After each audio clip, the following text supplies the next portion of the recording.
तो हम लोग आगे बढ़ते हैं। लास्ट लेक्चर में हम लोगों ने एरर एनालिसिस जस्ट स्टार्ट हुआ था, और एरर में मैंने एक बात ये बोली थी कि एरर का बेसिक मतलब क्या है।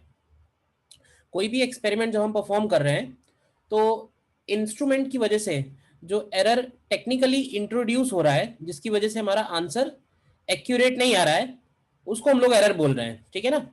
और नॉर्मली जब हम एक्सप्रेस करते हैं तो हम लोग मैक्सिमम मैक्सिमम पॉसिबल जो एरर हो सकता है वो एक्सप्रेस करके चलते हैं।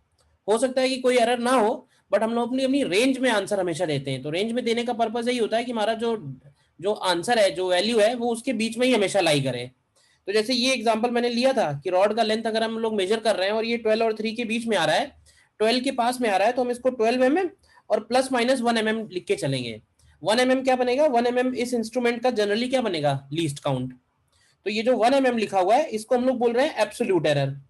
एब्सोल्यूट एरर निकालने का एक तरीका ये भी दिया हुआ है कि अगर हमें इंस्ट्रूमेंट के बारे में इंफॉर्मेशन नहीं है, हमें डिफरेंट रीडिंग्स दी हुई हैं, तो उन रीडिंग्स से हम लोग मीन वैल्यू निकालेंगे और फिर ही देखेंगे कि मीन वैल्यू का हर एक रीडिंग के साथ क्या एरर आया, ये जो निकाला हुआ है। और फिर इन सारे एरर्स को अगर हम मीन निकालते हैं तो ये बन जाता है मीन एब्सोल्यूट एरर। तो फाइनल आंसर हम लोग इस फॉर्मेट में एक्सप्रेस कर सकते हैं। ठीक है। एब्सोल्यूट एरर के फॉर्म में भी एक्सप्रेस कर सकते हैं और परसेंटेज एरर के फॉर्म में भी एक्सप्रेस कर सकते हैं। तो अब हम लोगों को नेक्स्ट जो आगे बढ़ना है वो है कि डिफरेंट सिचुएशंस में एरर कैलकुलेट कैसे होगा। तो नेक्स्ट एक छोटा सा हेडिंग पड़ेगा, कैलकुलेशन ऑफ एरर्स में। देखो नॉर्मली होगा क्या, जैसे मान लेते हैं कि फर्स्ट एग्जांपल लें अगर, जैसे कोई क्वांटिटी y है और क्वांटिटी y a और b पे डिपेंड कर रही है। मतलब क्वांटिटी y का हम लोग मेजरमेंट करने वाले हैं, लेकिन क्वांटिटी y डायरेक्टली मेजर नहीं हो रही है। मेजर कर रहे हैं a को और b को, और y का हमको आंसर लिखना है।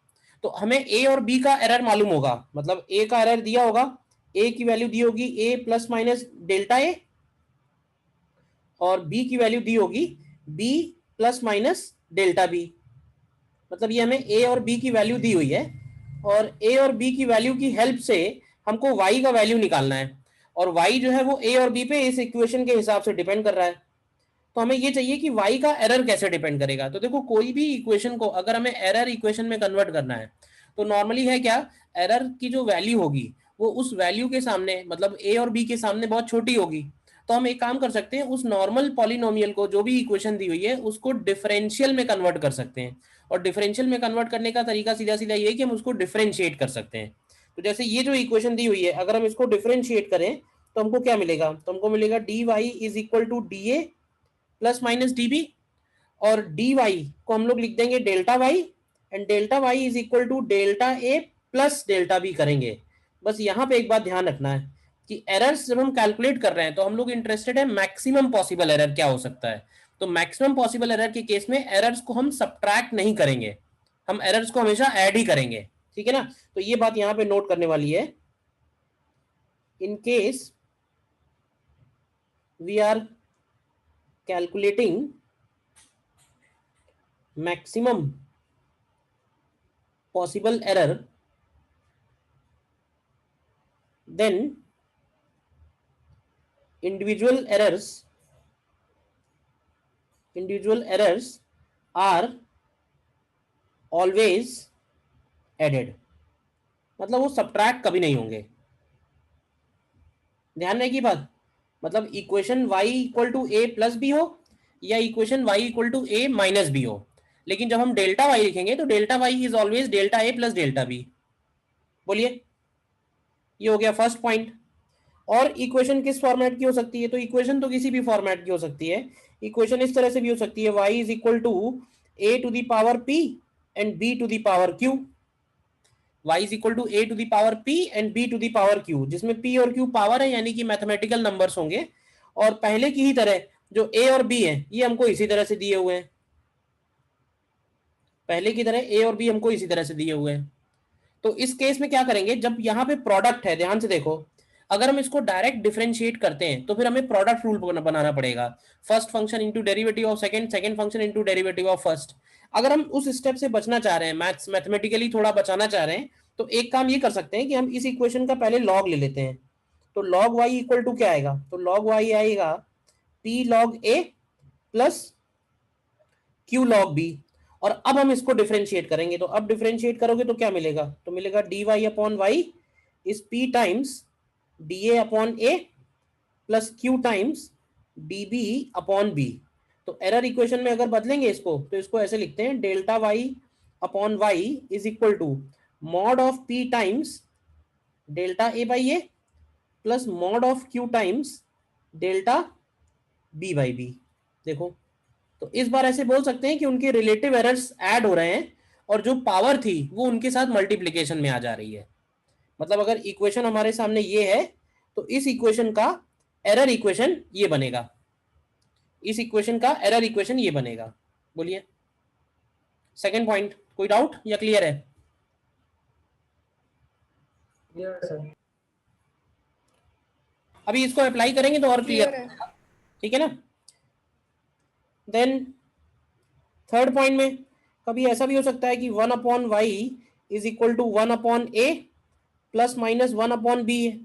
अब देखो क्वेश्चन मन में सिर्फ एक ही आएगा कि हमको डायरेक्ट डिफरेंशिएट करना है या फिर हमें लॉग लेके डिफरेंशिएट करना है, बस यही डिसाइड करना है। बाकी जो इक्वेशन बनानी है वो डिफरेंशिएट करके ही बनानी है, कोई और तरीका ही नहीं है। बस ये कि डायरेक्ट डिफरेंशिएट करना है या लॉग लेके डिफरेंशिएट करना है। तो मैं ऐसे कहूंगा कि अगर प्रोडक्ट में आ रहे हैं टर्म्स, तो अगर डायरेक्ट डिफरेंशिएट करोगे तो अननेसेसरी का कैलकुलेशन बढ़ेगा, आंसर वहां से भी आएगा। तो उनको हम लॉग लेके पहले अलग अलग कर लेते हैं, लॉग लेने से वो अलग अलग हो जाते हैं और फिर डिफरेंशिएट करते हैं। और अगर पहले से ही अलग अलग है, प्लस माइनस है, तो फिर डायरेक्ट डिफरेंशिएट कर दो। बस इतनी सी बेसिक बात है। तो जैसे ये इक्वेशन लिखी हुई है, इसको डिफरेंशिएट करेंगे तो क्या आएगा, तो ये आएगा minus D Y upon Y square is minus D A upon A square and minus D B upon B square. देखो, तो इसको अगर हम एरर इक्वेशन में बदलेंगे तो ये होगा delta Y upon Y square is equal to delta A upon A square plus delta B upon B square. देखो ठीक है, अगेन बीच में प्लस हो या बीच में माइनस हो उससे मतलब नहीं है। एरर इक्वेशन में जब हम लोग मैक्सिमम परमिसिबल एरर निकाल रहे हैं तो उस केस में सारे एरर्स को हम ऐड ही करेंगे। ये मैंने बस समझ लो कि 3 एग्जांपल ऐसे ही ले लिए रैंडम, क्योंकि फिजिक्स में इक्वेशन कौन से टाइप का होगा, कैसा दिख रहा होगा, वो पहले से थोड़े ना पता होगा। वो तो कैसा भी हो सकता है, कोई भी इक्वेशन हो सकता है इनफैक्ट। बस बेसिक बात ये कि उसको एरर में कन्वर्ट करने के लिए हमको क्या करना है।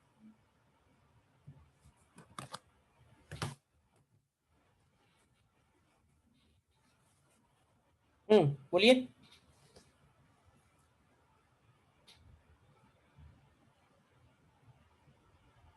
ठीक है, देखो इसमें एक दो प्रॉब्लम करके देख लेते हैं।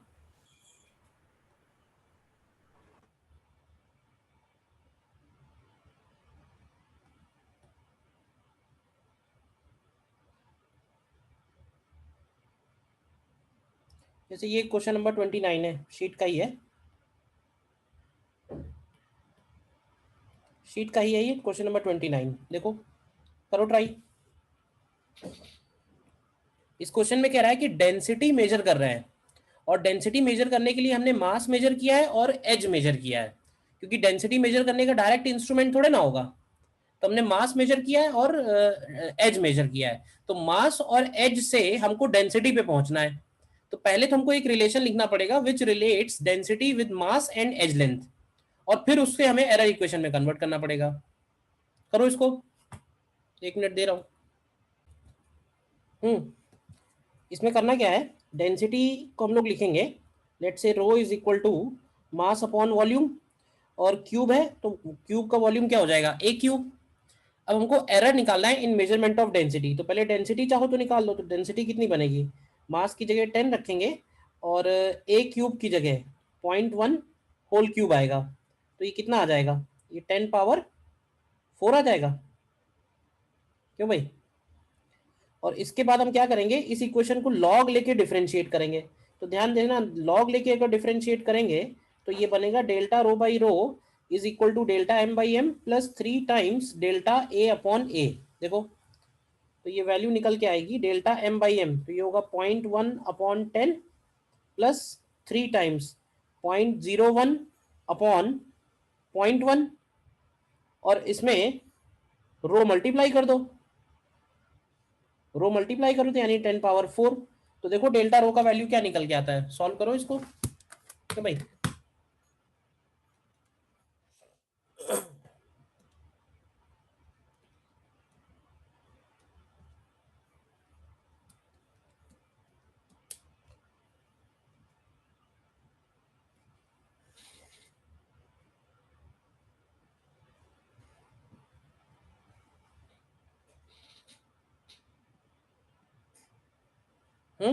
0.31 आता है Yes, sir. केजी पर metre cube. Yes, sir. Yes, sir. Error पे पहुंचने का मतलब क्या है? एरर से एरर पे रीच करने का क्या सेंस है?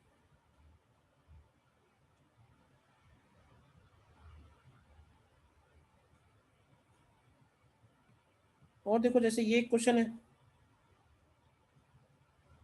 33,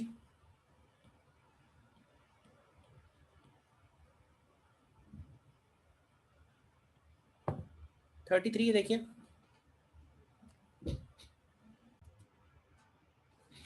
इसमें तो सीधा सीधा जो तुम्हें एक्सप्रेशन दिया हुआ है इसी में तुम्हें क्या करना है। अब क्योंकि सारे प्रोडक्ट तुम ध्यान से देखो तो सारे टर्म्स जो है वो प्रोडक्ट में ही है। P cube Q square upon under root R into S. तो अगर हम इसको एरर इक्वेशन में कन्वर्ट करेंगे तो डेल्टा ए बाई ए बनेगा 3 times delta P by P plus 2 times delta Q by Q plus 1/2 times delta R by R plus delta S by S.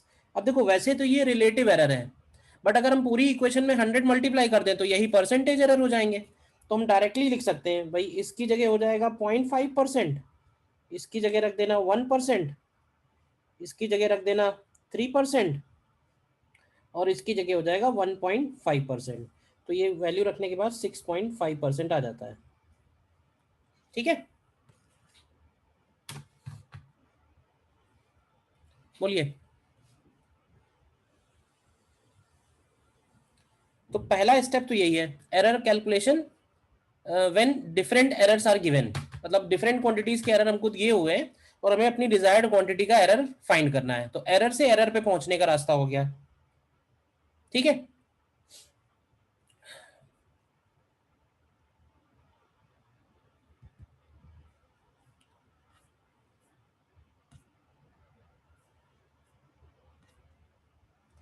इसके बाद इसमें एक दो छोटे छोटे एक्सपेरिमेंट्स भी हैं।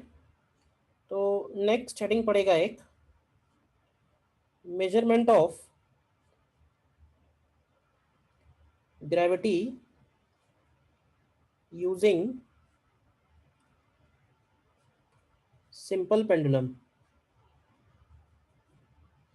Measurement of gravity using simple pendulum. ठीक है, अब इसमें हम लोग क्या करने वाले हैं, देखो सिंपल पेंडुलम का एक्सपेरिमेंट सभी ने किया होगा या मालूम होगा। इसमें एक स्ट्रिंग हो गई, स्ट्रिंग का लेंथ अगर हम एल ले लें और इसके एक एंड पे हमने एम मास का एक बॉब अटैच किया है और अगर हम इसको एक तरफ डिफ्लेक्ट करके छोड़ दें तो ये ऑसिलेट होने लगेगा। इसका टाइम पीरियड कितना होता है, टाइम पीरियड ऑफ ऑसिलेशन, तो सिंपल पेंडुलम का टाइम पीरियड ऑफ ऑसिलेशन होता है 2π√L/g। और इसका जो ऑसिलेशन टाइम पीरियड है वो ग्रेविटी पे डिपेंडेंट है एक तरह से देखो। तो अगर हम इसका टाइम पीरियड मेजर करें यूजिंग अ स्टॉप वॉच, ठीक है, इसका लेंथ मेजर करें यूजिंग अ मीटर स्केल, तो हमको ग्रेविटी की वैल्यू निकाल सकते हैं हम लोग। मतलब ग्रेविटी कितना है किसी पर्टिकुलर प्लेस पे वो हम कैलकुलेट कर पाएंगे। तो ये एक एक्सपेरिमेंट है। ठीक है, इसमें हम लोग क्या करते हैं कि टोटल टाइम, ध्यान से देखना, total time of n oscillations is measured using a stopwatch with least count delta T. ठीक है, जनरली ये वैल्यू 1 सेकेंड होती है। तो लैब में जो स्टॉप वॉच हमको मिलती है उसका लीस्ट काउंट जनरली 1 सेकेंड रहता है। मैंने डेल्टा टी ले लिया है एज टी सेकेंड्स। तो मान लेते हैं कि हमने n ऑसिलेशंस का टाइम मेजर किया t सेकेंड्स, तो क्या टाइम पीरियड को हम लोग लिख सकते हैं t अपॉन n? बोलो, पहला इक्वेशन। तो अगर हमें टाइम पीरियड में एरर चाहिए डेल्टा टी बाई टी, तो क्या ये delta T by T delta small T by small T होगा? बोलिए, एरर इक्वेशन। ये मानते हुए कि काउंटिंग में कोई गड़बड़ नहीं है, क्योंकि काउंटिंग हम किसी इंस्ट्रूमेंट से नहीं कर रहे हैं, काउंटिंग हम खुद कर रहे हैं, 1 2 3 4 कितने ऑसिलेशन है, तो उसमें कोई एरर नहीं है। तो डेल्टा टी बाई टी यानी कि टाइम पीरियड का जो एरर है वो delta T upon small T के इक्वल बनेगा, जिसमें डेल्टा टी जो है ये least count of stop watch है, least count of stop watch. और ये टी क्या है? T is total time of oscillations. T क्या है? Time period of pendulum. और डेल्टा टी क्या बन जाएगा? Error in time period of pendulum. Next आता है कि इस इक्वेशन 1 से अगर हम ग्रेविटी निकालें, तो ग्रेविटी की वैल्यू क्या लिखेंगे फ्रॉम इक्वेशन 1? तो ग्रेविटी की वैल्यू आएगी 4 pi square L upon T square. तो अगर हम इसको एरर इक्वेशन में बदलें, तो delta G by G is equal to delta L by L plus 2 times delta T by T. देखो, ये इक्वेशन आएगी और इसको हम लोग लिख सकते हैं equal to delta G by G is equal to delta L by L plus 2 times delta small T by small T. क्योंकि है क्या, हमको हमेशा ये इक्वेशन उन टर्म्स में लेके आनी होती है जिनको हम डायरेक्टली मेजर कर रहे हैं। तो टाइम पीरियड को हम लोग मेजर नहीं कर रहे हैं, हम लोग एक्चुअली टोटल टाइम को मेजर कर रहे हैं, total time of N oscillations को हम लोग मेजर कर रहे हैं, टाइम पीरियड को मेजर नहीं कर रहे हैं, टाइम पीरियड कैलकुलेट कर रहे हैं उसकी हेल्प से। ठीक है, एल यहाँ पे क्या बनेगा? एल यहाँ पे लेंथ ऑफ पेंडुलम हो जाएगा, और डेल्टा एल बताएगा कोई क्या बनेगा? क्यों भाई? डेल्टा एल क्या? Least count of meter scale. Least count of metre scale, correct. Length is measured using a metre scale, length is measured using a metre scale. तो ये हो जाएगा least count of scale. Generally ये value 1 mm होती है, but again जितना दिया होगा क्वेश्चन में उतना ही लेंगे। देखो ध्यान से,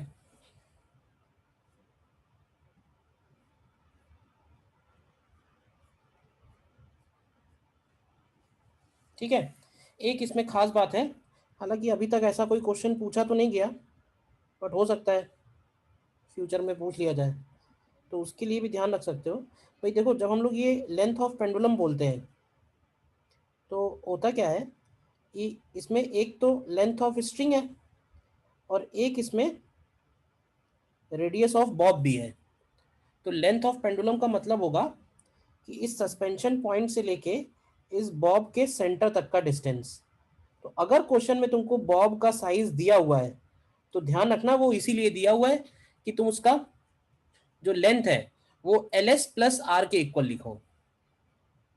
बात समझ में आई या नहीं, बताओ? और इस केस में Yes. क्या होगा, अगर मान लो ये कहेगा कि मान लो उसका रेडियस भी नहीं दिया हुआ है, उसका रेडियस भी हम लोग मेजर कर रहे हैं वर्नियर कैलिपर से या स्क्रू गॉज से, उसका रेडियस भी मेजर कर रहे हैं, ये भी हो सकता है। तो ऐसे बोलेंगे कि जो रेडियस होगा, रेडियस को हम लोग लिखेंगे d बाई 2, क्योंकि डायमीटर इज हमेशा मेजर होगा, and diameter is measured using a vernier with least count delta D. ठीक है ना? तो यहां से डेल्टा आर अपॉन आर को लिखेंगे डेल्टा डी अपॉन डी, या फिर सिर्फ डेल्टा आर लिखना होगा तो ये हो जाएगा डेल्टा डी बाई 2। दोनों बातें हैं, ठीक है। तो अगर एल का एरर लिखना हो, एल को लिख रहे हैं हम लोग एल एस प्लस आर, तो एल का एरर अगर एरर चाहिए तो डेल्टा एल बनेगा delta L S plus delta R. तो it is delta L S plus delta d/2। एक बार देख लो सारी बातें जो लिखी हुई हैं, कहीं कोई डाउट है तो बताओ।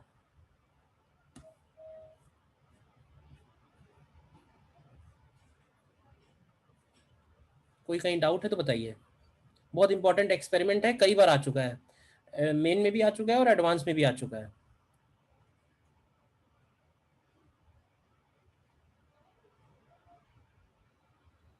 सर ये जो लेंथ मतलब स्ट्रिंग की और रेडियस जो है बॉब का, हाँ सर ये टोटल लेंथ में काउंट होगा ना? हाँ, बट क्या होगा ना, देखो ज्यादातर क्वेश्चन अभी तक जो पूछे गए हैं, ठीक है, उसमें रेडियस ऑफ बॉब को हम लोग निग्लेक्ट मान लेते हैं, तो length of string he length of pendulum बन जाता है।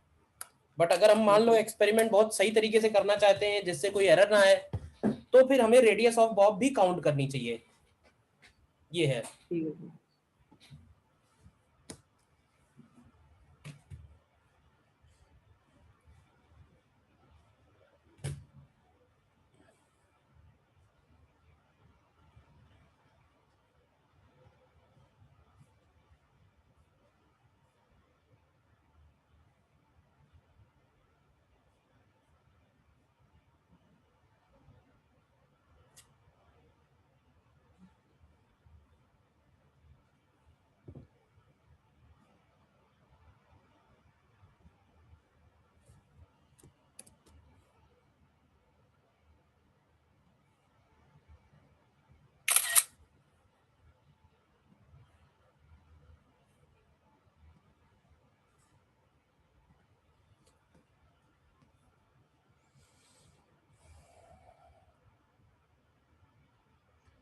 इसमें देखो मैं एक क्वेश्चन अलग से ले रहा हूँ, हालांकि एडवांस का क्वेश्चन है बट अच्छा क्वेश्चन है। देखो इसको ट्राई करो।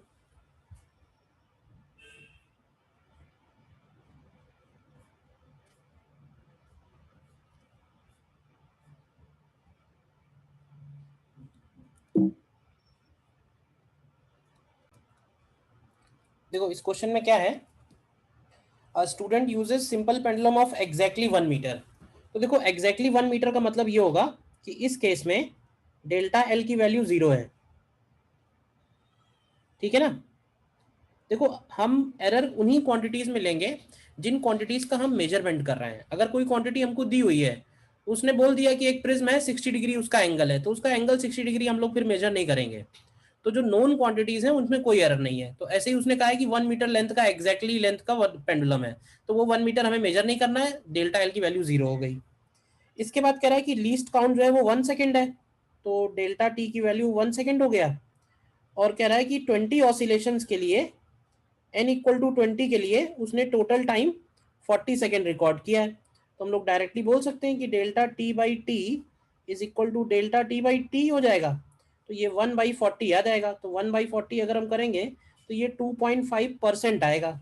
लेकिन अगर हमें डेल्टा टी की वैल्यू चाहिए तो हम 1/40 में टी मल्टीप्लाई करेंगे, और टी मल्टीप्लाई करने का मतलब है टी बाई एन कर दें, तो ये 1/20 बन रहा है, तो ये आ रहा है 0.05 सेकेंड। तो एक आंसर तो हमारा ये हो जाएगा।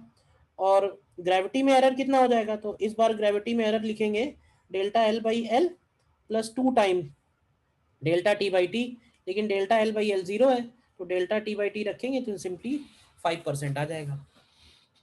बोलिए, कर लिया सभी ने?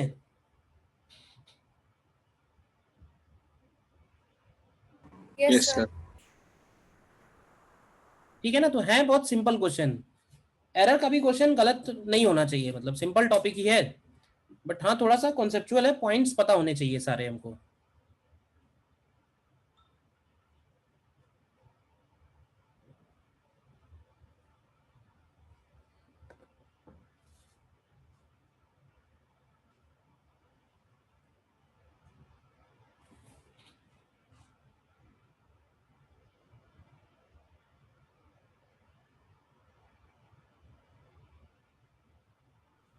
सर सर डेल्टा एल 0 कैसे दोबारा बता दीजिए? डेल्टा एल 0 इसलिए है क्योंकि एग्जैक्टली वन मीटर उसने लिखा हुआ है। ऐसे समझो, हम लोग जो एरर कैलकुलेट करते हैं, ये सारा जो चैप्टर है एरर वाला, ये एरर हम कैलकुलेट कर रहे हैं, इंस्ट्रूमेंट का एरर है, इंस्ट्रूमेंट का लीस्ट काउंट है। तो उसकी बात तब आएगी जब हम उसको मेजर करेंगे। अगर हमें क्वेश्चन में दिया है कि 1 मीटर एग्जैक्टली उसकी लेंथ है, मतलब 1 मीटर नहीं मेजर करने वाले हम लोग, और मेजर नहीं करने वाले हैं तो उसमें कोई भी एरर नहीं है। ठीक है। ठीक है ना? यस।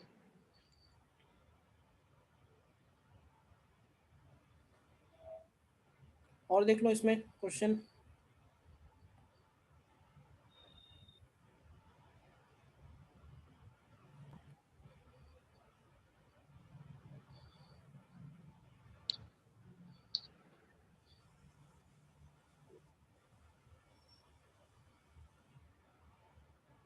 एक ये क्वेश्चन नंबर 25।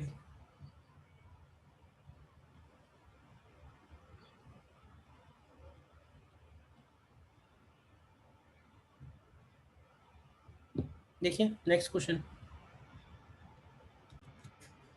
डी आंसर आना चाहिए इसका। कर लिया ना सभी लोगों ने? 20 oscillation using a stop watch, तो डेल्टा टी दिया हुआ है 1 सेकेंड, और टाइम की वैल्यू आ रही है 30 सेकेंड, और डेल्टा एल की जगह होगा 1 mm, और एल की जगह है 55 सेंटीमीटर। तो रख देते हैं यहाँ पे delta G by G equal to delta L by L plus 2 times delta T by T. तो ये 1 mm है, तो 1 mm अपॉन 550 कर देना, प्लस 2 टाइम्स 1 अपॉन 30, और परसेंटेज में निकालने के लिए इनटू 100 कर देना। तो ये आंसर अप्रोक्सीमेटली 6.8% आ रहा है ना? ठीक है, तो एग्जैक्टली एक जैसा ही क्वेश्चन है, कुछ भी ऐसा नहीं है कि बहुत डिफरेंस होगा क्वेश्चन में, बस ये है कि उसमें जहाँ जहाँ पे गलती होने की संभावना है वो गलती नहीं होनी चाहिए। ठीक है, नेक्स्ट हमको इसके बाद पढ़ना है, there are 2 instruments, length measuring instruments. इसमें से एक है वर्नियर कैलिपर्स,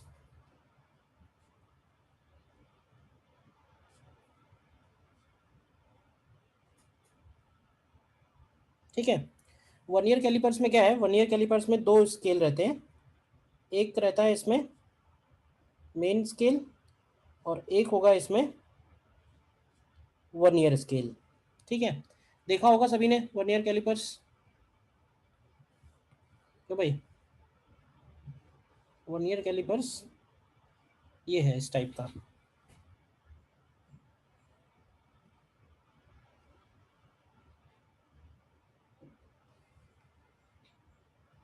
ठीक है, इसमें ये वाला जो पार्ट है, ये जो स्केल दिया हुआ है, ये इसको बोल रहे हैं हम लोग दिस इज मेन स्केल, और ये जो इसके ऊपर मूव कर सकता है इसको बोल रहे हैं वर्नियर स्केल।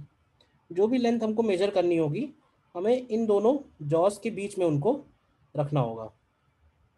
जैसे कोई सिलेंडर है, उसका लेंथ मेजर करना है या डायमीटर मेजर करना है इस तरह से, तो उसको हम इन दोनों जॉस के बीच में रखेंगे। ठीक है, या अगर मान लो कि कोई ऐसा ऑब्जेक्ट है, जैसे कोई सिलेंडर है और उसका हमें इनर डायमीटर मेजर करना है,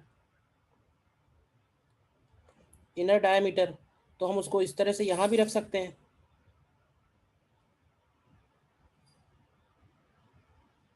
देखो, जैसे इनर डायमीटर मेजर करना है तो उस सिलेंडर को हम 2 के बीच में भी फंसा सकते हैं, जो 2 वाले जॉज हैं। या कोई सिलेंडर है जिसका हमको डेप्थ मेजर करना है, तो डेप्थ भी हम इस 3 वाले डेप्थ प्रोब से निकाल सकते हैं। ठीक है ना, दिस इज डेप्थ प्रोब। देखो,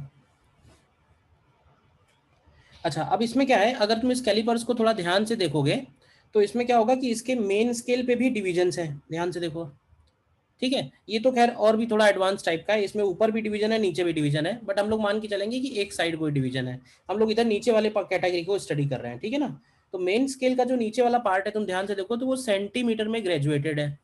ठीक, और ये दिख रहा है हमको वर्नियर स्केल, तो वर्नियर स्केल जो है वो और भी छोटे छोटे डिविजन्स में डिवाइड होगा। ठीक है ना। वर्नियर स्केल के और भी छोटे छोटे डिविजन्स में डिवाइड होगा। तो यहाँ वर्नियर का 0 1 2 3 4 अप से लेके 20 तक, इसमें 2 के बीच में भी गैप दिया हुआ है, तो वो सारे गैप्स वगैरह दिए होंगे हमको, जो भी गैप है वर्नियर के 2 डिवीजन के बीच में, मेन की 2 डिवीजन के बीच में। तो हमको सबसे पहला काम हमारा स्टेप के वाइज क्या चलेगा, सबसे पहला काम हमको ये है, हमको निकालना है main scale division, main scale division, और हमको निकालना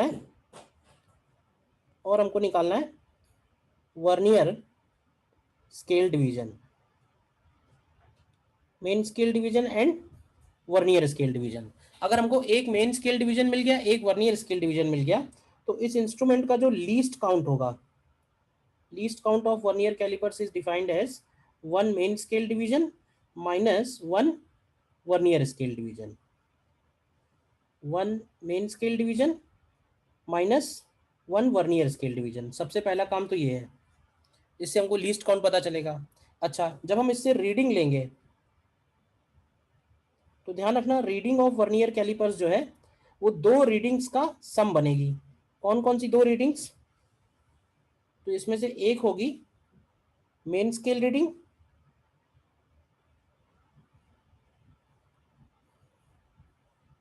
और एक होगी वर्नियर स्केल रीडिंग।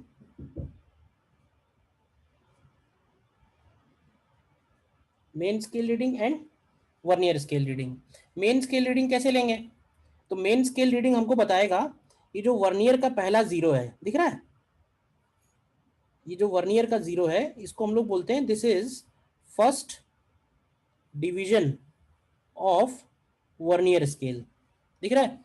तो ये जो वर्नियर का फर्स्ट डिवीजन है ये मेन के कोई 2 डिविजन्स के बीच में आ रहा होगा, तो इस डिवीजन के लेफ्ट में जो मेन का डिवीजन आएगा वो हमारी वर्नियर मेन स्केल रीडिंग बनेगी। मतलब वर्नियर का जो 0 है जब आगे बढ़ा तो वो कितने मेन स्केल डिविजन पूरे पूरे कवर कर चुका है, वो मेन स्केल रीडिंग कहलाती है, ठीक है ना।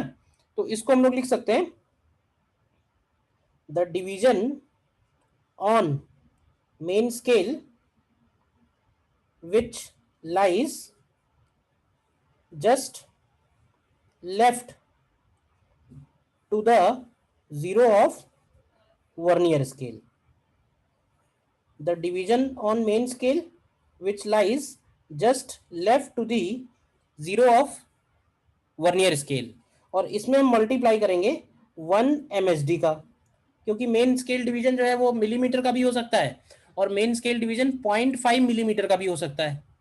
तो अगर 0.5 मिलीमीटर का हुआ तो फिर मल्टीप्लाई करना जरूरी हो जाएगा, 1 mm हुआ तो मल्टीप्लाई 1 से करो या नहीं करो फर्क नहीं पड़ेगा, ठीक। फिर वर्नियर स्केल रीडिंग क्या होगा, तो अब क्या होगा, अब जैसे पहला वाला जो ये 0 है ये मेन से कोइंसाइड हो सकता है नहीं कर रहा हो, लेकिन जो ये इतने सारे डिवीजन है इनमें से कोई ना कोई डिवीजन ऐसा जरूर होगा जो मेन स्केल के किसी ना किसी डिवीजन से कोइंसाइड कर रहा होगा, तो हमें वो ढूंढ के निकालना है कि वो वर्नियर का कौन सा डिवीजन है। तो इसके लिए लिखेंगे हम लोग सेकंड में the division of vernier scale which coincides with any of the main scale divisions, ठीक है, and this number multiplied by least count. और फाइनली हम क्या करेंगे, इन दोनों वैल्यूज का हमें सम करना है, इन दोनों वैल्यूज का सम करेंगे तो हमको फाइनल रीडिंग मिल जाएगी। बोलो, 3 स्टेप है, 3 स्टेप लगेंगे। पहला स्टेप है लीस्ट काउंट कैलकुलेट करना which is 1 MSD minus 1 VSD। दूसरा स्टेप है main scale reading. Main scale reading कैसे मिलेगी, तो वर्नियर का जो 0 है उसके लेफ्ट में जो मेन स्केल का डिवीजन है वो हमें मेन स्केल रीडिंग देगा। और तीसरा स्टेप है vernier scale reading. Vernier scale reading कहाँ से मिलेगी, तो वर्नियर का जो भी डिवीजन होगा वो मेन के किसी भी डिवीजन से कोइंसाइड कर रहा हो, वर्नियर का कौन से नंबर का डिवीजन है वो इंपॉर्टेंट है, that number multiplied by least count becomes vernier scale reading. बोलिए,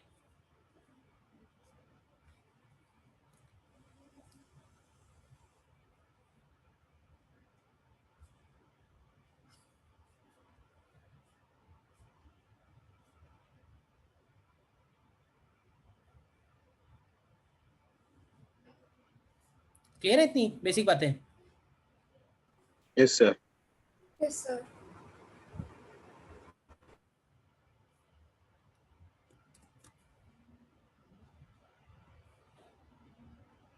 नेक्स्ट क्वेश्चन करते हैं। Sir, this is all formula based. Almost formula based क्या है, जो मेथड है हमारा मेजर करने का, तो उसके स्ट्रेट फॉरवर्ड स्टेप्स हैं, बस ध्यान रखना है इतना। देखो जैसे ये जो क्वेश्चन है ये भी एडवांस का ही क्वेश्चन है, देखो करो ट्राई।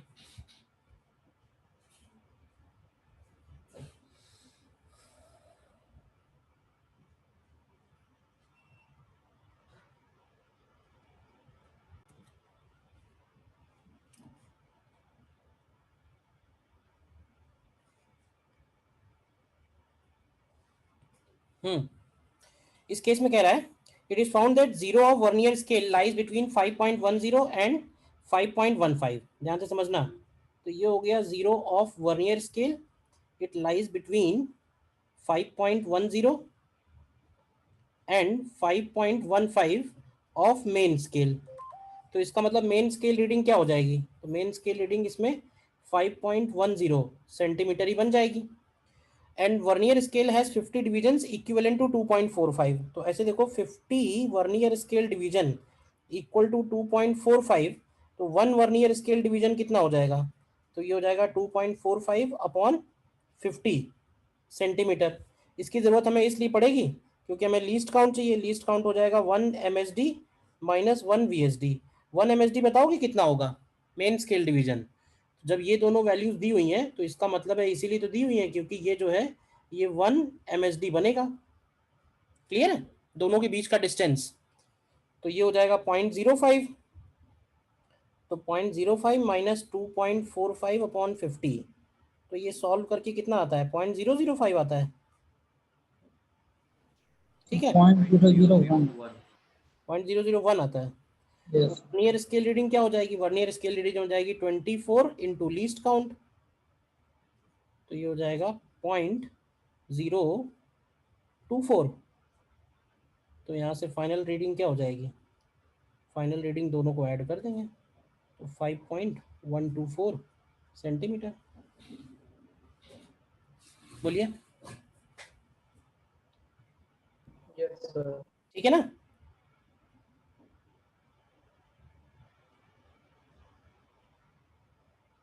अब इसमें बार बार एक बात लिखी हुई है जीरो एरर, तो जीरो एरर क्या होता है वो भी देख लो, एक छोटा सा है। जीरो एरर का मतलब होता है कि जब हम इंस्ट्रूमेंट के दोनों जॉज को टच करते हैं, मतलब हम कुछ भी मेजर नहीं कर रहे हो, जीरो मेजरमेंट कंडीशन।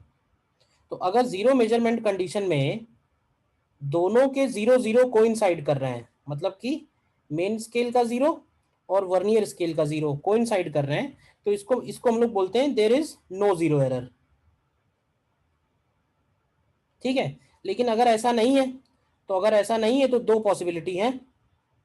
एक पॉसिबिलिटी तो ये है कि मेन का जो जीरो है वो पीछे होगा और वर्नियर का जीरो आगे होगा, और एक पॉसिबिलिटी ये है कि मेन का जीरो आगे होगा और वर्नियर का जीरो पीछे होगा। मतलब अगर दोनों मैच नहीं कर रहे हैं तो दो ऑप्शन है, या तो वर्नियर का जीरो आगे होगा या वर्नियर का जीरो पीछे होगा। तो अगर वर्नियर का जीरो आगे है तो इसको हम लोग बोलते हैं पॉजिटिव जीरो एरर, और अगर पीछे है तो इसको बोलते हैं नेगेटिव जीरो एरर। अब मेजर कैसे करते हैं, तो अब देखो इसका जीरो कोइंसाइड नहीं कर रहा है, तो हमें देखना होगा कौन सा डिवीजन कोइंसाइड कर रहा है। तो अगर nth कोइंसाइड कर रहा है तो पॉजिटिव जीरो एरर की वैल्यू बनेगी 0 plus n into least count, यानी ये plus n into least count बन जाएगा। और अगर नेगेटिव जीरो एरर है तो इसकी वैल्यू बनेगी -1 MSD, ठीक है, और into plus n into least count. n मतलब अगर nth वाला डिवीजन इसका कोइंसाइड कर रहा है, तो क्या होगा ना कि ये वैल्यू डेफिनेटली नेगेटिव आएगी और ये वैल्यू डेफिनेटली पॉजिटिव भी आएगी। ये देखो पहले निकाला कैसे, इसमें कोई डाउट है। पॉजिटिव जीरो एरर का मतलब है इस पर्टिकुलर कंडीशन में रीडिंग क्या है, तो रीडिंग कैसे निकालते हैं? रीडिंग निकालते हैं जीरो, इसका वर्नियर का जो जीरो है इसके लेफ्ट में कौन सा रीडिंग है, तो मेन स्केल रीडिंग जीरो लिख दी है मैंने, देखो यहाँ पे, और ये हो गई vernier scale reading, main scale reading plus vernier scale reading, इसका रीडिंग बन गया। इस केस में वर्नियर जीरो के लेफ्ट में क्या है, तो वर्नियर जीरो के लेफ्ट में कुछ नहीं है, तो हम वहां पे मान के चलेंगे मैथमेटिकली कि वहां मैथमेटिकली -1 है, क्योंकि जीरो के पीछे जाएंगे तो -1 पड़ेगा, तो इसके पीछे जो मेन स्केल होगा वो -1 MSD बनेगा। तो ये हो गया मेन स्केल रीडिंग और ये हो गया वर्नियर स्केल रीडिंग, दोनों ऐड करेंगे तो ये डेफिनेटली निगेटिव आना चाहिए। अब है क्या, अगर हम इस इंस्ट्रूमेंट को यूज कर रहे हैं रीडिंग के लिए तो ये हमको ज्यादा रीडिंग बताएगा, तो हमें इतना वैल्यू उसमें से कम करना चाहिए फाइनल स्टेप में, और इस इंस्ट्रूमेंट को यूज करेंगे तो ये इतनी वैल्यू कम बताएगा, तो हमें ये वैल्यू उसमें ऐड करनी चाहिए। तो या तो तुम याद रखो कि कैसे ऐड करना है, कैसे सेपरेट करना है, या फिर सिंपली ये याद रखो कि जो रीडिंग होगी वो बनेगी measured reading minus zero error. मतलब तुम्हें ये ध्यान रखना है कि जीरो एरर को हम हमेशा सब्ट्रैक्ट करते हैं, क्योंकि अगर हम जीरो एरर को हमेशा सब्ट्रैक्ट करेंगे तो पॉजिटिव जीरो एरर अगर होगा तो सब्ट्रैक्ट हो जाएगा, और अगर नेगेटिव जीरो एरर हुआ तो वो अपने आप ऐड भी हो जाएगा। पॉजिटिव जीरो एरर हुआ तो सब्ट्रैक्ट होगा, और नेगेटिव जीरो एरर हुआ तो अपने आप ही ऐड भी हो जाएगा। इसको हम लोग बोलते हैं zero correction. Zero correction is equal to negative of zero error. तो जीरो एरर को अगर हम नेगेटिव करते हैं तो जीरो करेक्शन बन जाता है, और जीरो करेक्शन को हमें अपनी रीडिंग में ऐड कर लेना चाहिए टू गेट करेक्ट आंसर। बोलिए।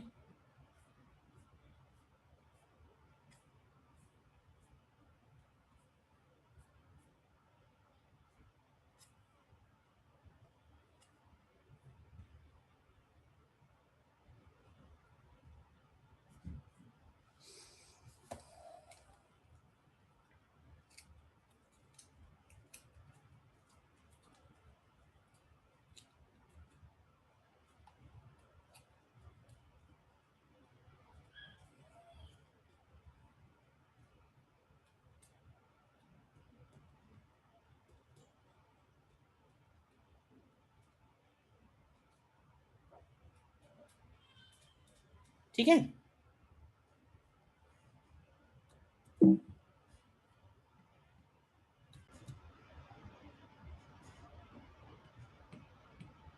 क्वेश्चन नंबर 40 देखिए, अभी लेटेस्ट क्वेश्चन है।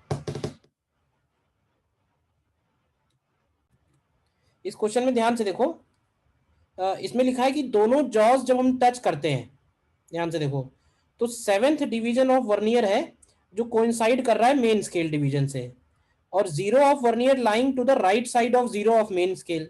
मतलब इतना जो मैंने रेड लाइन किया हुआ है इससे हमें जीरो एरर पता चलेगा सबसे पहले, कि वो zero error positive zero error है या वो zero error negative zero error है।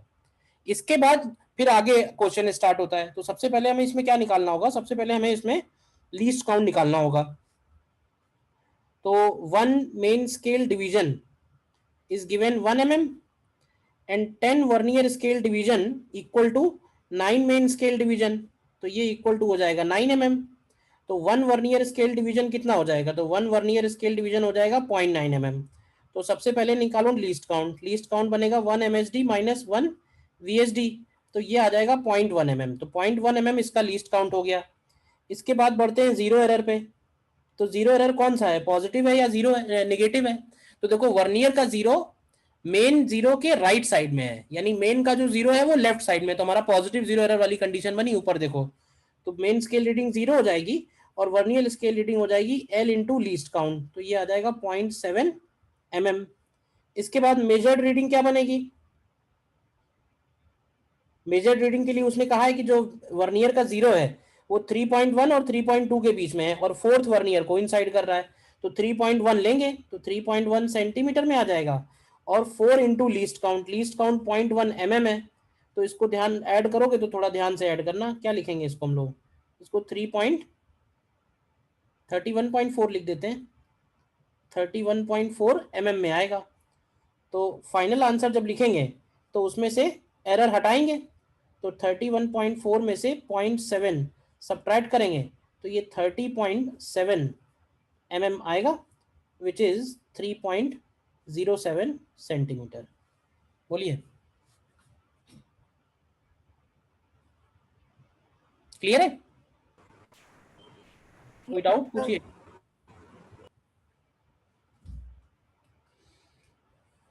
किसी को भी कोई भी चीज अगर नहीं समझ में आई तो बताइए।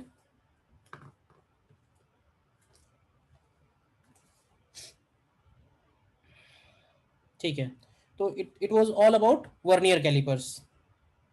और अगला इंस्ट्रूमेंट है called screw gauge. Next instrument is screw gauge. और स्क्रू गॉज इस तरह का है कुछ।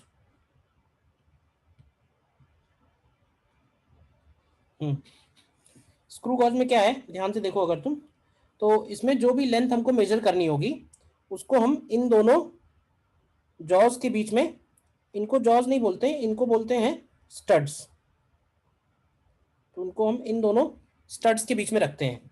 तो सपोज कोई बॉल हो गई और उस बॉल का डायमीटर मेजर करना है, बॉल का डायमीटर हो गया या वायर का डायमीटर हो गया, तो उसको हम इन दोनों स्टड्स के बीच में रख सकते हैं। और ये नट बोल्ट मैकेनिज्म पे काम करता है। नट बोल्ट मैकेनिज्म ये है कि अगर हम इसको इधर की तरफ घुमाते हैं, ध्यान से समझना, अपनी तरफ घुमाएंगे अगर, तो ये बॉटल के कैप की तरह ओपन होता जाएगा। और अगर क्लॉकवाइज घुमाएंगे तो ये बॉटल के कैप की ही तरह बंद होता जाएगा। जैसे एंटी क्लॉकवाइज घुमाते हैं, बॉटल का कैप खुलेगा, तो वैसे ये भी खुलता जाएगा, दोनों स्टड्स के बीच में डिस्टेंस बढ़ेगा। और अगर हम इसको क्लोज करेंगे क्लॉकवाइज डायरेक्शन में, तो इनके दोनों के बीच का डिस्टेंस कम होने लगेगा। ये इसका सर्कुलर स्केल है, ये इसका मेन स्केल है, दिख रहा है? दो पार्ट है इसमें भी, एक है मेन स्केल और एक है सर्कुलर स्केल। ठीक है, इसमें एक पॉइंट आता है, इसको बोलते हैं कॉल्ड पिच। पिच हम लोग मैग्नेटिक फील्ड में भी पढ़ते हैं, तो वही पिच यहाँ पे भी है, वही पिच यहाँ पे भी है। पिच किसको बोलते हैं? पिच बोल सकते हैं horizontal distance, horizontal distance travelled by screw in one complete rotation. One complete rotation मतलब दैट इज 360 डिग्री। तो अगर हम वो जो स्पिंडल है उसको हम अगर वन रोटेशन घुमाते हैं, वन रोटेशन मतलब 360 डिग्री, तो वो बाहर की तरफ या अंदर की तरफ जाएगा। एंटी क्लॉकवाइज घुमाएंगे तो बाहर की तरफ निकलेगा, क्लॉकवाइज घुमाएंगे तो अंदर की तरफ जाएगा। तो जितना डिस्टेंस ट्रेवल करेगा उसको हम लोग बोल रहे हैं पिच। और नॉर्मली ये जो पिच है, नॉर्मली पिच की जो वैल्यू होगी, it is equal to one small division of main scale. मतलब मेन स्केल के एक डिवीजन के बराबर होगी। मतलब यहाँ पे ये जो तुमको गैप दिख रहा है ना, ये वाले जो गैप है, जब हम एक रोटेशन घुमाएंगे तो वो एक गैप आगे बढ़ेगा।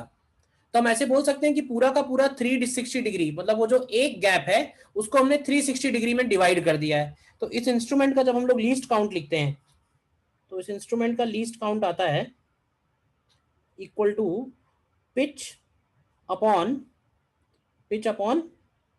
Number of divisions on circular scale, number of divisions on circular scale. तो ये तो फॉर्मूला हो गया इसके लीस्ट काउंट का, देखो। ठीक है, इसके बाद रीडिंग कैसे लेंगे? तो इसका रीडिंग भी हम लोग जब लेते हैं तो वो दो रीडिंग्स का सम बनेगा। इसमें से एक रीडिंग है main scale reading. Main scale reading कैसे लेंगे?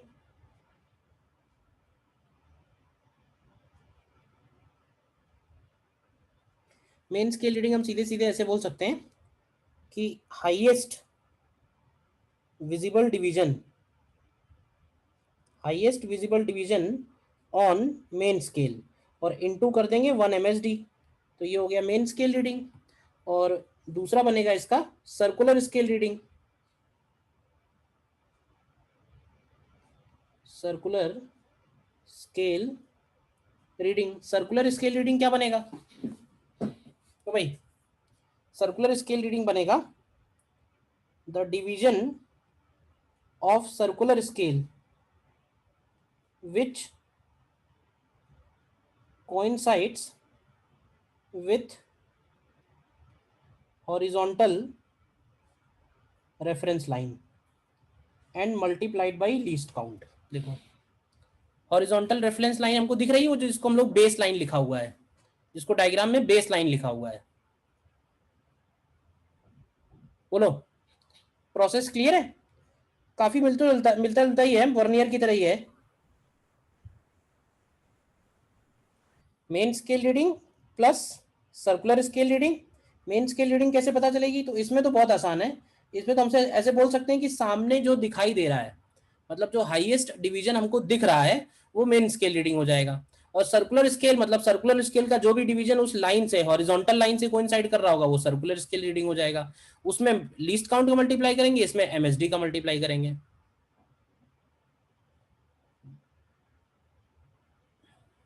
ठीक है ना? बोलिए।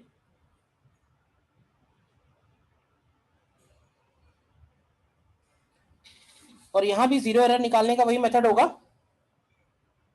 पॉजिटिव जीरो एरर का कैसे बोलेंगे?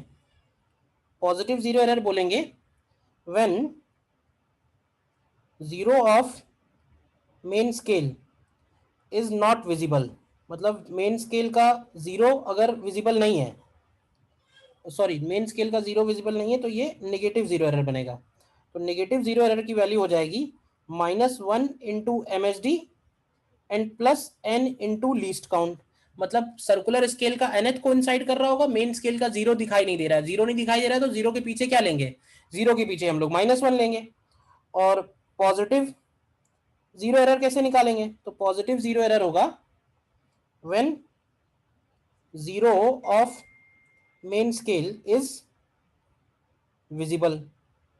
तो when zero of main scale is visible, तो उसको लिखेंगे zero into main scale division plus n into least count.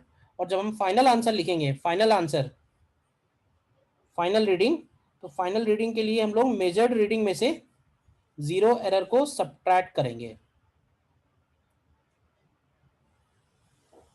Measured reading minus zero error, minus zero error जिसको हम लोग जीरो करेक्शन भी बोलते हैं।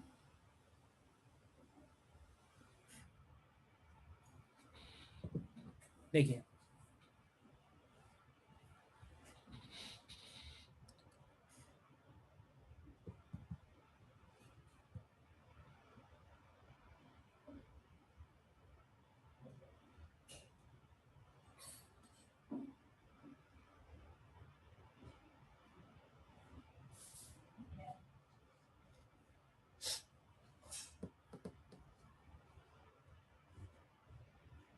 देखो इसमें क्वेश्चन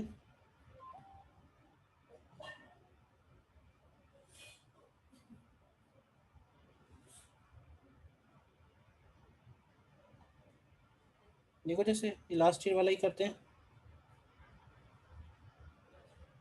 लास्ट ईयर क्या, करंट सेशन का ही है।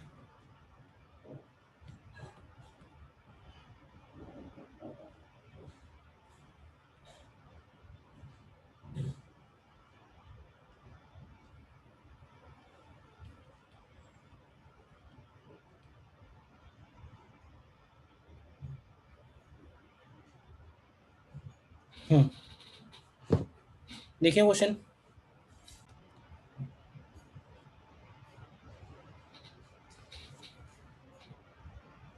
a screw gauge has 50 divisions on circular scale.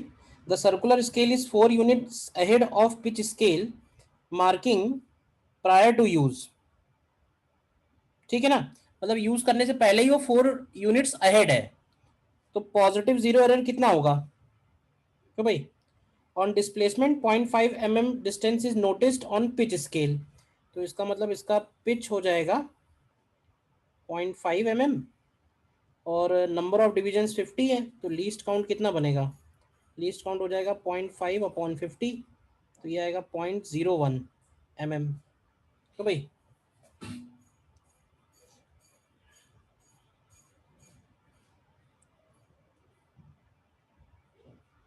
तो 0.01 mm को हम लोग और क्या लिख सकते हैं? 10 माइक्रोमीटर बोल सकते हैं। बोलो। और क्योंकि वो एडवांस है, ऑलरेडी अहेड है, तो इसलिए बोल सकते हैं पॉजिटिव 0 एरर है, सिंपल। डायरेक्ट लीस्ट काउंट निकालने वाले क्वेश्चन आए हुए हैं इनफैक्ट, ठीक है ना, बिल्कुल सीधा सीधा क्वेश्चन।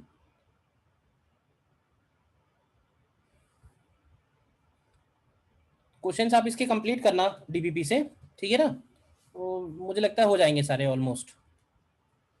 और एक लास्ट पॉइंट इसमें और बचता है चैप्टर में, that is significant figures. Significant figures, significant figures हम किसको बोलते हैं, बोलो। देखो कोई भी एक्सपेरिमेंट जब हम परफॉर्म करते हैं तो उसका फाइनल आंसर हमको इस तरह से देना होता है कि वो उसके सिग्निफिकेंट फिगर्स को एक्सीड नहीं करे। मतलब जैसे फॉर एग्जांपल अगर ऐसे बोले कि if least count of a vernier is 0.5 mm, then which of the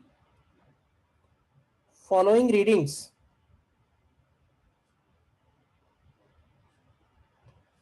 are obtained from it। मतलब इस इंस्ट्रूमेंट से कौन कौन सी रीडिंग ली गई है, तो जैसे लिखा है 23.2 mm, या फिर लिखा हुआ है 23.20 mm, या लिखा हुआ है 40.5 mm, या लिखा हुआ है 0.70 mm। बताओगे इसमें से कौन कौन से करेक्ट हैं। अगर किसी इंस्ट्रूमेंट का लीस्ट काउंट 0.1 mm है तो उसमें से कौन कौन सी रीडिंग है जो उसमें से निकली होंगी, A and C। A and C निकली होंगी। तो बेसिकली ये जो थ्योरी है, ये जो बात सोच के हमने दिमाग में आंसर किया है, यही सिग्निफिकेंट फिगर है कि अगर वर्नियर डेसिमल के एक प्लेस तक एक्यूरेट आंसर दे रहा है तो हमारा फाइनल आंसर भी डेसिमल के एक प्लेस तक ही होना चाहिए, डेसिमल के 2 प्लेस 3 प्लेस तक नहीं पॉसिबल है। This is because significant figures जो है वो डेसिमल के एक प्लेस तक ही पॉसिबल है। अच्छा, फिर बात आती है कि जनरली जैसे कोई क्वेश्चन है तो उसमें सिग्निफिकेंट फिगर्स हमको मेजर कैसे कर रहे हैं या उनको ऐड सब्ट्रैक्ट करने के क्या रूल है, तो ये हो सकता है तुम्हें मालूम हो क्यों भाई।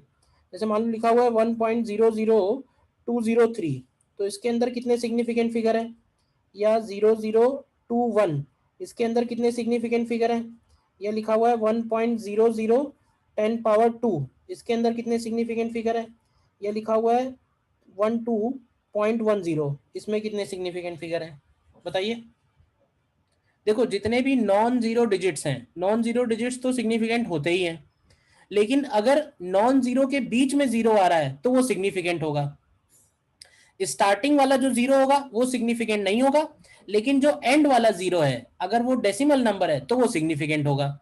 तो जैसे 1.00203 इसमें 6 सिग्निफिकेंट फिगर आएंगे, अगले वाले में कितने आएंगे 0.0021 में 2 सिग्निफिकेंट फिगर होंगे क्योंकि स्टार्टिंग वाले जीरो इनसिग्निफिकेंट है। फिर अगले वाले नंबर में 3 अगले वाले में 3 आएंगे और अगले वाले में 4 आएंगे, ठीक है ना।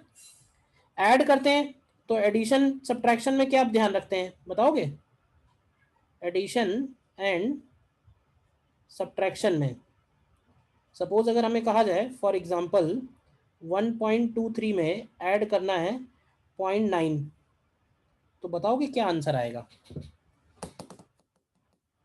1.23 में 0.9 ऐड करना है,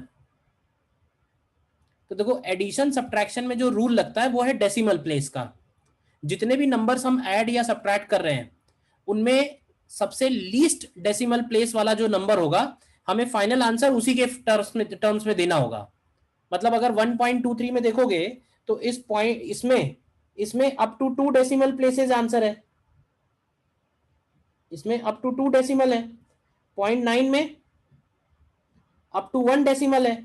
तो इनको ऐड करने के बाद हम जो भी लिखेंगे ना उसका आंसर अप टू 1 डेसिमल ही होना चाहिए जो उसमें से लीस्ट होगा, ठीक है। अब ऐसा करने के लिए हमको इसको राउंड ऑफ भी करना पड़ सकता है, तो क्या करो पहले तो इसको ऐड कर लो। तो अगर तुम इसको ऐड करोगे 1.23 में प्लस करोगे 0.9 तो कितना आएगा, क्यों भाई पहले ऐड कर लो, ऐड करेंगे तो आएगा 2.13, बताओ क्यों भाई 1.23 में 0.9 ऐड करेंगे तो 2.13 आएगा। लेकिन हमें आंसर जो है केवल एक ही डेसिमल प्लेस तक देना है, तो ये वाला 3 ड्रॉप हो जाएगा, यानी आंसर बन जाएगा 2.1। बोलिए। इसी तरह से अगर 24 में ऐड करना है 0.12 और ऐड करना है 0.03, सॉरी 0.9, तो आंसर क्या आएगा?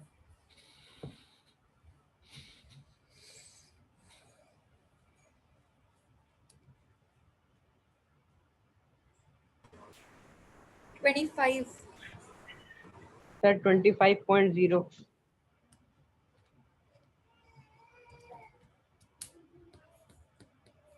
क्या आंसर आएगा इसमें?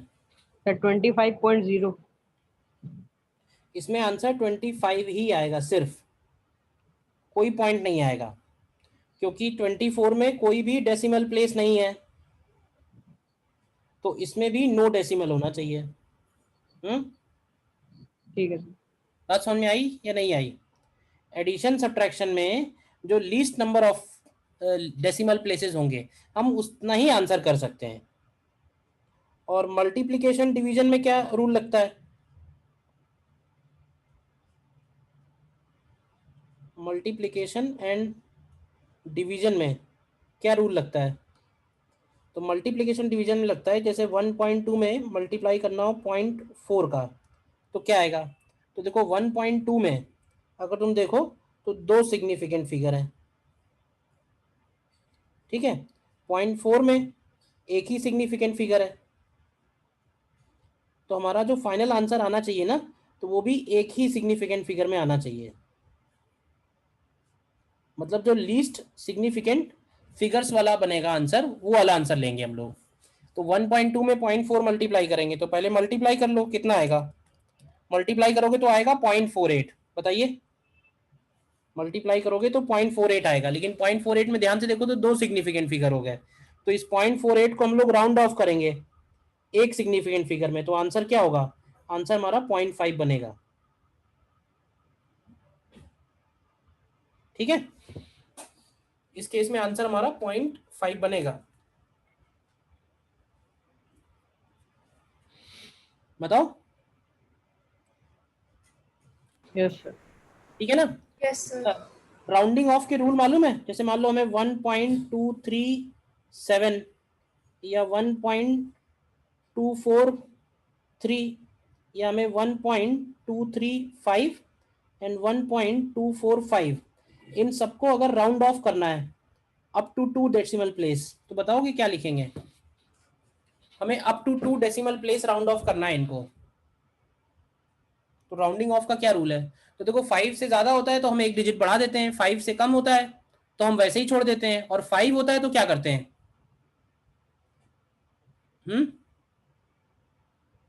ऑड होता है तो बढ़ा देते हैं, इवन होता है तो रहने वो देते हैं। सेम रहता है। Very good. तो ऑड अगर है 5 से पहले वाला तो वो एक बढ़ जाएगा, और अगर 5 के पहले वाला इवन है तो फिर वो वैसे का वैसा छूट जाएगा। तो जैसे 1.237 को 2 डिजिट में करेंगे तो 1.24 हो जाएगा, 1.243 को करेंगे तो ये भी 1.24 हो जाएगा, 1.235 करेंगे तो ये भी 1.24, और ये भी 1.24। ध्यान से देखो, राउंडिंग ऑफ का रूल क्लियर है? Yes, sir.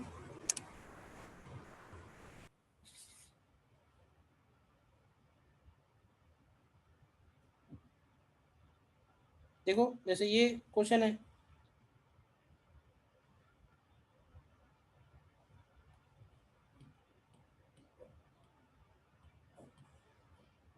देखो इसको बताओ। अब इसमें डी आंसर कैसे बना? आंसर इसका डी आएगा। देखो पिच 0.1 है और डिवीजन 50 है, तो लीस्ट काउंट निकालो, तो लीस्ट काउंट आएगा 0.1 अपॉन 50। तो 0.1 अपॉन 50 अगर हम करेंगे तो हमको क्या मिलेगा? क्या हमको 0.002 मिलेगा। अब ध्यान से देखो, 2 होने की वजह से ऐसे बोलेंगे कि जो भी आंसर आना चाहिए वो लीस्ट काउंट का तो मल्टीपल ही होना चाहिए ना, तो लीस्ट काउंट का मल्टीपल तो केवल डी ऑप्शन बनेगा। अगर लीस्ट काउंट 0.002 है तो उसमें कुछ मल्टीप्लाई ही करके बनेगा आंसर, तो मल्टीप्लाई करेंगे तो फिर और नंबर कैसे हो सकता है? इवन ही होना चाहिए। बस हो गया क्वेश्चन।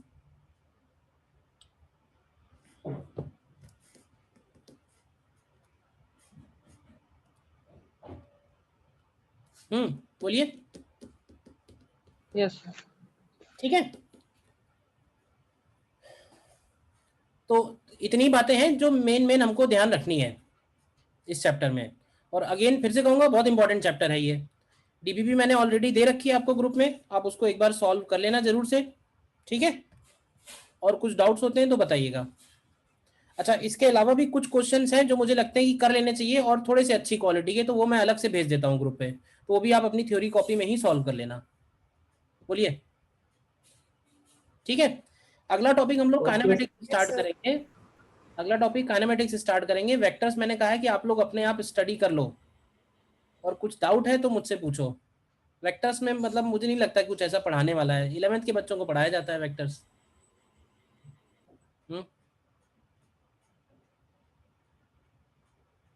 ठीक है।